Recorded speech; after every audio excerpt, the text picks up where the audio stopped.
আমার এই ওয়ালটা রং করে যখন এটা লুক চেঞ্জ করেছিলাম, তো ওই ভিডিওতে অনেক আপুরা জানতে চেয়েছিলেন যে ওয়াল বা রুমে রং করতে কেমন খরচ হয়, আমি কি কি দিয়ে রং করেছি, তারপরে কি রং ইউজ করেছি। তো সেগুলোর একটা ছোট্ট ধারণা থাকছে আজকের ভিডিওতে। আমার রুমে যে অফ হোয়াইট কালারের আমি রং করেছি সেটা হচ্ছে এই যে বার্জারের, আর এটার এক এক বক্স হচ্ছে 590 টাকা করে। আর সাথে হচ্ছে এই যে ব্রাশ বা তুলিপ আর শিরিষ কাগজ, এগুলো সবসময় আমি রেখে দেই, কারণ যখন যেখানে আমার প্রয়োজন হয় সেখানে আমি অল্প একটু করে রং করে দিই। কিন্তু সম্পূর্ণ রুম যখন রং করি তখন আর আমি করি না, কারণ এটা অনেক টাইম লেগে যায়। স্টোরের দরজাটা লাগানোর পর চারপাশে যে প্লাস্টার ওরকমই ছিল, আর এই রুমের এই কালার আমার তো মোটেও পছন্দ হয় না। রুমের কালার এরকম আসলেই আমার পছন্দ হয় না। তো তখন ভাবলাম যে একবারে এই রুমের কালারটা চেঞ্জ করে ফেলি। আমার প্রতিটা রুম যখন যেখানে যে রং প্রয়োজন হয়েছে এই ভাইয়ারে বললে সবসময় ভাইয়া এসেই আমার রং করে দিয়ে যায়। প্রথমে শিরিষ কাগজ দিয়ে ড্যামেজ ওয়ালগুলো আগে ঘষে নেয় ভালোভাবে, তারপরে সমস্ত ওয়াল তো সম্পূর্ণটাই শিরিষ কাগজ দিয়ে ঘষে নেয়। তারপর হচ্ছে যে চক পাউডারের সঙ্গে এই রংটা ভালোভাবে মিক্সড করে সেই ড্যামেজ জায়গাগুলোতে দিয়ে নেয়। দেন পানির সঙ্গে ভালোভাবে রংগুলো মিশিয়ে নেয় আর তারপর হচ্ছে ওয়ালে দেয়। আর ওই ব্রাশগুলো প্রথম যখন আমার বেডরুম রং করেছিলাম তখনই কেনা,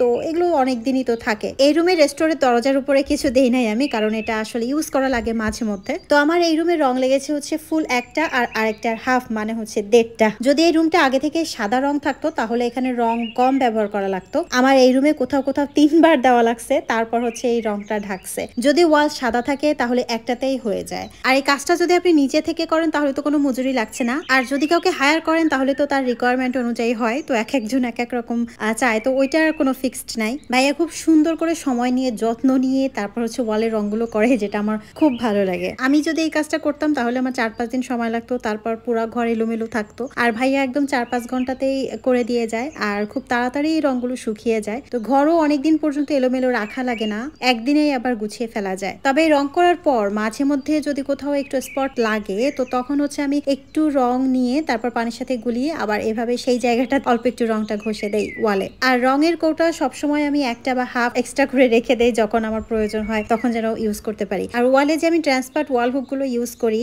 অনেকেই বলেন যে হুকগুলো যখন উঠানো হয় তখন হচ্ছে ওই জায়গাটার রং উঠে যায় কিনা, মানে দেওয়ালের। আমি তো একদিনের জন্য ওয়াল হুকগুলো লাগাই না যে বারবার উঠাবো আর বারবার লাগাবো। তো ওয়াল হুক যেহেতু অনেকটা মজবুত থাকে, অবভিয়াসলি ওখানে রংটা উঠে যাবে। আর ওয়ালের রং উঠে গেলে আমার কাছে ব্রাশ আর রং তো অলরেডি থাকে, তো সেটা একটু ঘষে দিলেই হয়ে যায়। তো যাই হোক, এই রুমটা রং করার পর এই রুমটা যেভাবে সাজিয়েছিলাম, যেখানে যা দিয়েছিলাম করেছিলাম, সেগুলো তো আপনাদের সাথে অলরেডি শেয়ার করে ফেলেছি। রুমের একটা সাইড এখনো ফুল বাকি আছে ডেকোর করা, আর সোফার পেছনের ওইগুলো এখনো আমি হাত দেই নাই, আস্তে আস্তে দিব সময় করে। ঘর সাজাতে তো সবাই পছন্দ করে, কিন্তু ঘরে যদি প্রিয় রংটাই না থাকে বা পছন্দের রংটাই না থাকে, বা যে রংটা দেওয়া আছে সেই রংটা আপনার পছন্দের রং না, তখন কিন্তু সাজাতে ইচ্ছা করে না। তাই ঘর সাজানোর আগে ঘরের দেওয়ালে নিজের পছন্দ মতো রংটাই দেওয়া উচিত। আর ঘরের দেওয়াল যদি অফ হোয়াইট কালার থাকে, তার যে কোনো কিছু দিলেই বা সাজালেই খুব সুন্দরভাবে সেটা ফুটে ওঠে। ডেকোরের পেছনে যে ছোট ছোট টিপস গুলো থাকে, ভাবছি এখন থেকে আপনাদের সঙ্গে তার কয়েকটা ভিডিও শেয়ার করব। তো ঠিক আছে, আপনারা সবাই ভালো থাকেন, সুস্থ থাকেন, সুন্দর থাকেন। আল্লাহ হাফেজ।